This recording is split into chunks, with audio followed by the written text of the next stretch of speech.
We're going to talk more about this, but let's go right to the source here. NBC News chief White House correspondent Hallie Jackson now just with us. Again, just in, NBC News has learned there was someone else in that meeting between Donald Trump Jr., senior advisor Jared Kushner, former Trump campaign chairman Paul Manafort, and a Russian lawyer. Also in that June 9th meeting at Trump Tower, another person with alleged ties to Moscow. Hallie, what more can you tell us? So here's what I can tell you. NBC News is not naming this man, but we have learned that some U.S. officials suspect him of having ties to Russian intelligence. That is something that he denies. This is the latest twist in a story that has dogged the president in Paris. He's on his way back home to Bedminster, New York now, where he'll spend the weekend after being forced to confront the Russia-related controversy here in France. The body language between the two of them. This morning, a major revelation about that meeting between Donald Trump Jr. and a Russian lawyer during the campaign aimed at getting dirt on Hillary Clinton. Now, NBC News has learned more about who else was in that room.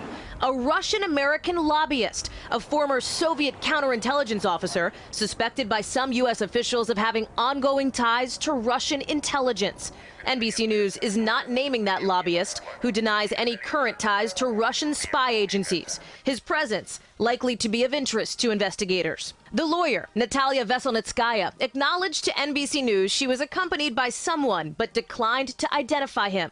The president, before Bastille Day celebrations in Paris, defending his son. My son is a wonderful young man.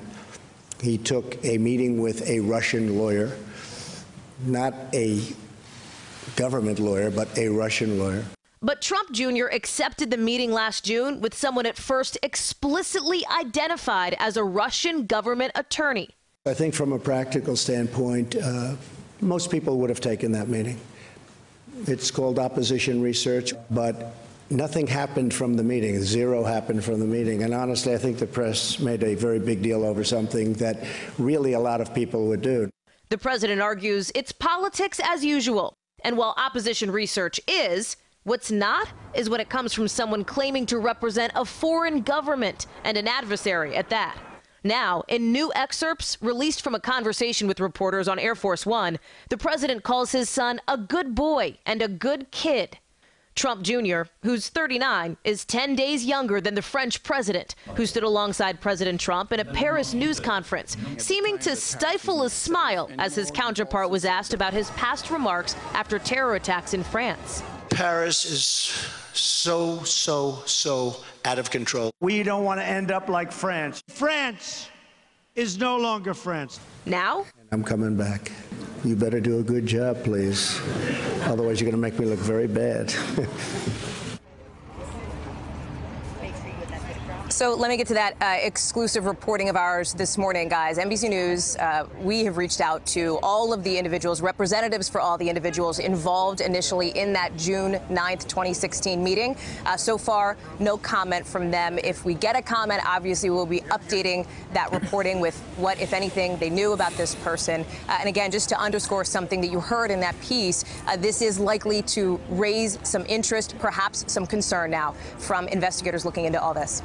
So, Hallie, I know we're not naming this man, this other person who was in the room for this meeting that's been under so much scrutiny, but we do know that he was a former Soviet intel officer, and although he may deny it, almost by definition, he does have links to Russian intelligence. You don't just separate yourself and divorce yourself completely from that community.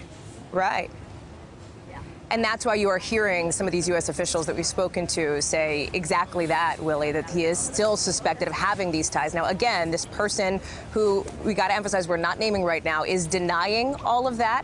But this is a story that will obviously continue to unfold. There had been a question, as you know, of who else was in that room. And now we're getting some more clarity on that. It's another wrinkle. All right, Hallie Jackson in Paris, we'll let you hop back on the plane and get home as you continue to report this story out. Thanks for checking out MSNBC on YouTube, and make sure you subscribe to stay up to date on the day's biggest stories. And you can click on any of the videos around us to watch more from Morning Joe and MSNBC. Thanks so much for watching.